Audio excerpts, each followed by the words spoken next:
Kisah sahabat Nabi Amr bin Umayyah ad-Damri. Amr bin Umayyah ad-Damri termasuk dalam rombongan 70 sahabat hufaz Quran yang ditugaskan Nabi Shallallahu Alaihi Wasallam untuk mengajarkan Islam pada Bani Amir di Najd.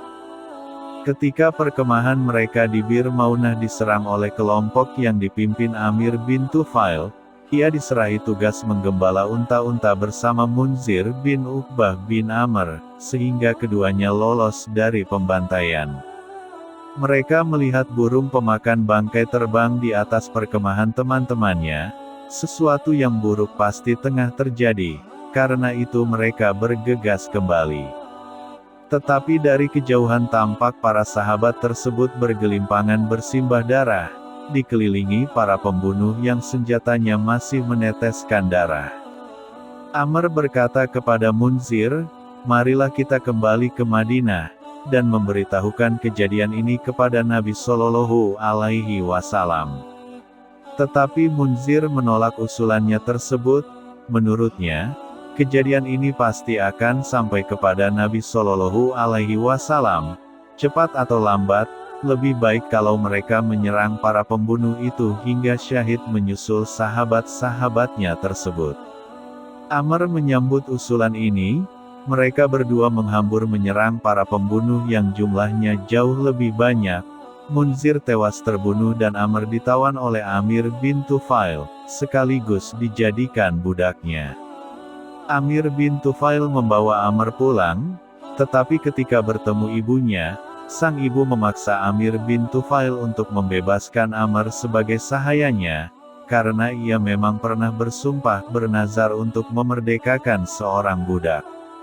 Amir bin Tufail bersedia menunaikan amanat ibunya tersebut, dan Amr dilepaskan. Dalam perjalanan pulang ke Madinah, di sebuah jalan tembus bernama Korkoroh, Amr beristirahat.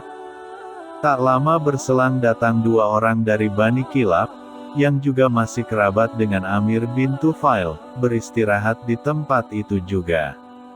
Setelah kedua orang itu tertidur, Amr membunuh keduanya, sebagai tindakan balasan atas pembunuhan teman-temannya.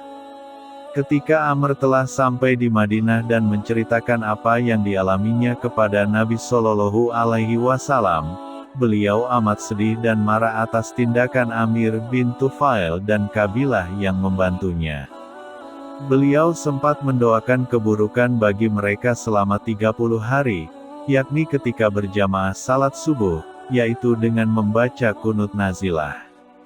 Tetapi Nabi Shallallahu Alaihi Wasallam menyesalkan tindakan Amr membunuh dua orang Bani Kilab yang sedang beristirahat di Korkoroh, karena sebenarnya beliau menjalin perjanjian persahabatan dengan kabilah tersebut.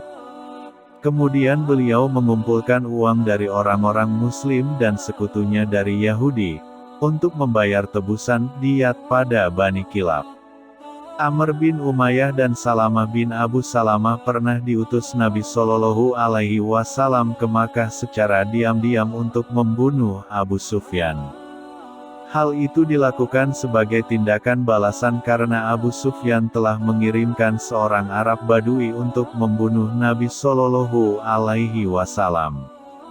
Tetapi sebagaimana orang Arab Badui itu gagal membunuh Nabi Shallallahu Alaihi Wasallam, mereka berdua juga gagal membunuh Abu Sufyan karena ketatnya pengawalan.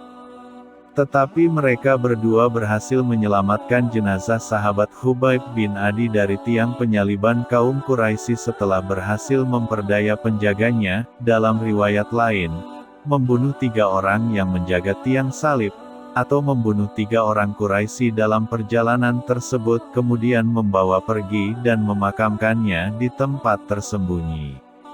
Amr bin Umayyah juga diutus Nabi Shallallahu Alaihi Wasallam untuk menyampaikan surat kepada Raja Najasyi di Habasyah, surat seruan memeluk Islam.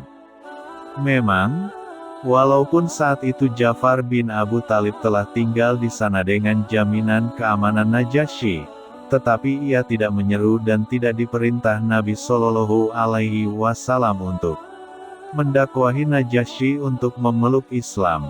Setelah menerima surat tersebut dari Amr dan selesai membacanya, Najasyi meletakkan surat tersebut di depan matanya yang berkaca-kaca.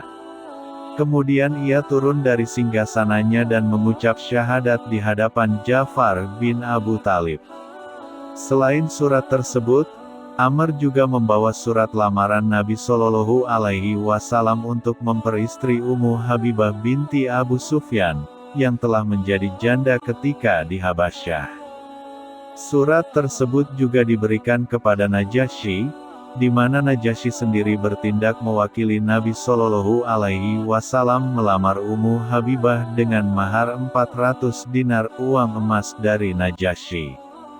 Ia juga mengadakan jamuan makan untuk semua kaum muslimin yang hadir, dan memberi mereka dengan dinar-dinar. Amr kembali ke Madinah bersama rombongan Ja'far dan juga Abu Musa al-Asy'ari yang sebelumnya perahu mereka terdampar di Habasyah.